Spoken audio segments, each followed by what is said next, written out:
All right, greetings and welcome to the Dr. J Vlog Series. It is Saturday, October 11th, 2025, and on Saturdays we talk about sports and sometimes interject a bit of humor. So, are you a sports fan? Especially in the sense of fan being short for fanatic. Do you identify so strongly with a particular sports figure or team that it affects your emotional well being, especially if they lose? Or are you, dare I say, obsessed with a particular team or player that you have to follow their every move, their every game, their every competition, win or lose? What we know in general is that sports fans do tend to connect very strongly with certain teams and players and the geographic areas in which they compete. These teams and the players and the areas become part of the sports fans' identity, if you will.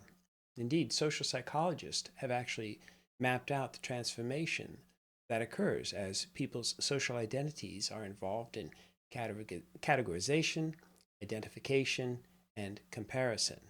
So the pattern consists of creating categories that differentiate people and their teams from one another, followed by an investment in one particular group that typically aligns with a geographic location where you're living. Not always, but and or in conjunction with family histories. So it may be the case then that for generations, your family has rooted for a particular team or what have you.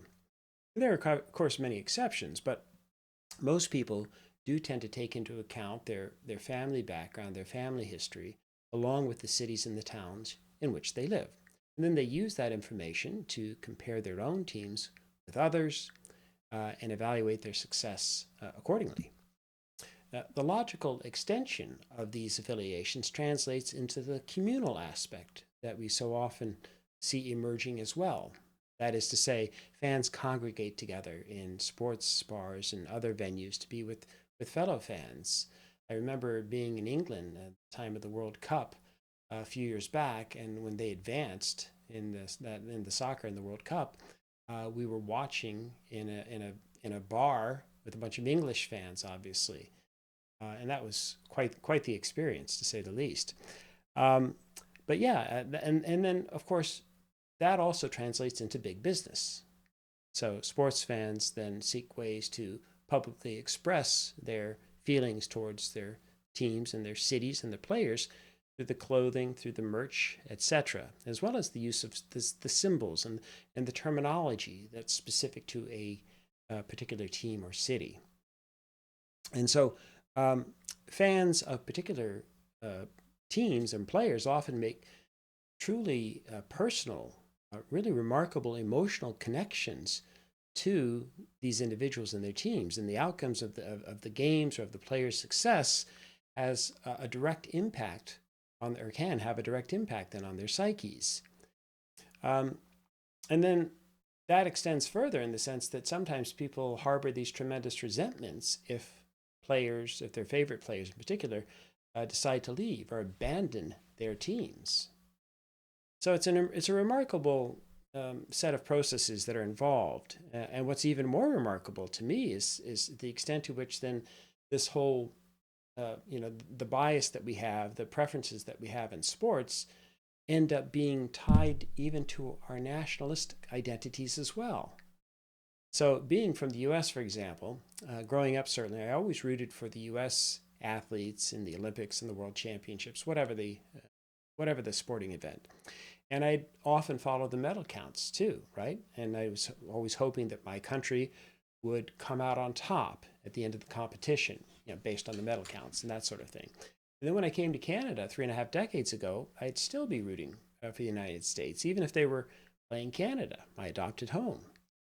And so for many years, I continued to root for the U.S., but then that gradually softened, if you will, over time. And then I found myself sort of rooting for both teams, both countries from Canada and the U.S. equally, figuring I could sort of have the best of both worlds, especially if they were playing each other.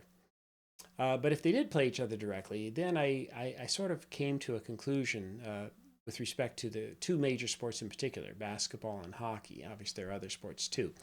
But in basketball, I'd always continued to root for the U.S., recognizing the importance of that particular sport to the U.S. psyche. And then likewise, I'd root for Canada if they were facing off in some kind of hockey championship, since that's more important to Canada. Ironically, we've seen an NBA championship, a basketball championship, come to Canada in 2019, and of course that's far more recently than an NHL championship, which hasn't landed on Canadian soil in any city for over 3 decades.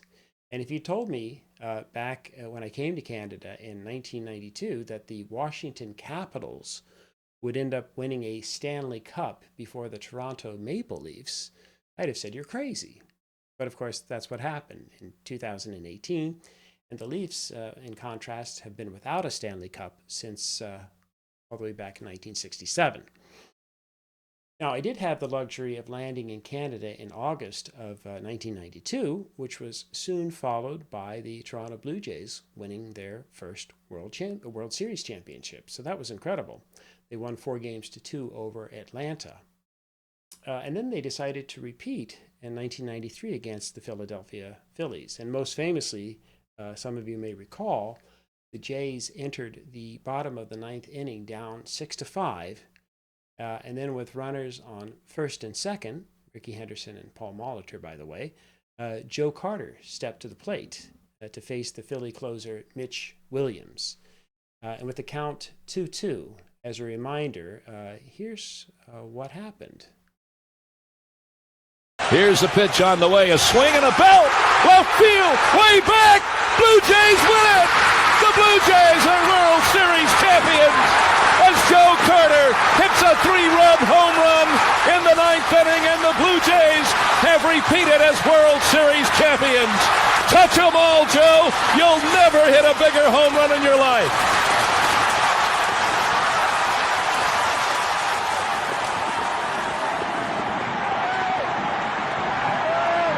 Yeah, that was the moment.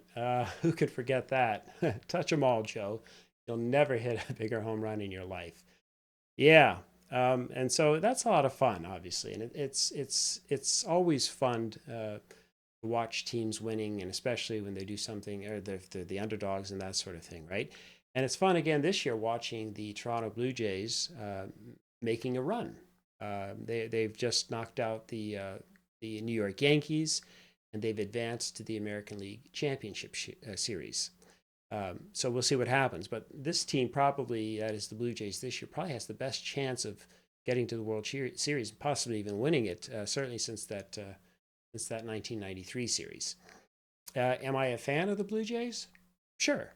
Am I a fanatic? No. It took me well over a half century on the planet before I sort of finally came to the conclusion, or I reached this conviction that I don't really care that much about sports any longer, except in one important sense. I love seeing the incredible accomplishments in terms of human beings, or even whole teams of human beings doing things that we thought were impossible previously, right? Doing the completely unexpected. I still think that's incredibly cool to see. And I don't imagine I'll ever lose that particular almost childlike awe and wonder when athletes are able to do things that I just have never seen before, didn't think possible. And then secondarily, I guess I also still sort of enjoy watching individuals or teams winning their first ever championships or gold medals or what have you. That joy of success and the realization that all of those countless hours of hard work and dedication and sacrifice, etc., finally paid off. And they sort of reached the pinnacle, and they're basking in that momentary glow of such an incredible accomplishment. But I know, of course, that always has to be tempered with the realization that they're competitors, that someone else has probably worked, just as hard and so on, but they've fallen short. So if everyone's a good sport and can appreciate the competition, appreciate their opposition, be respectful in winning and in losing, then I'm cool with that. I'll certainly I'll keep watching. But I just don't count the medals any longer, and I don't get flustered if certain teams that I might be rooting for win or lose. Right? I'll watch on occasion. I'll cheer the great play, and I'll watch the Jays, but purely for the fun of it. right? And without worrying about the outcome per se. There just are too many other outcomes and life events that I'm more interested in and that matter so much more to me than whether my preferred team or the home team gets knocked out of the playoffs. Alrighty, so then as ever, may you and yours continue to create peace in your lives, nurture love in your hearts, and dole out hugs in abundance. Oh, and go Jays.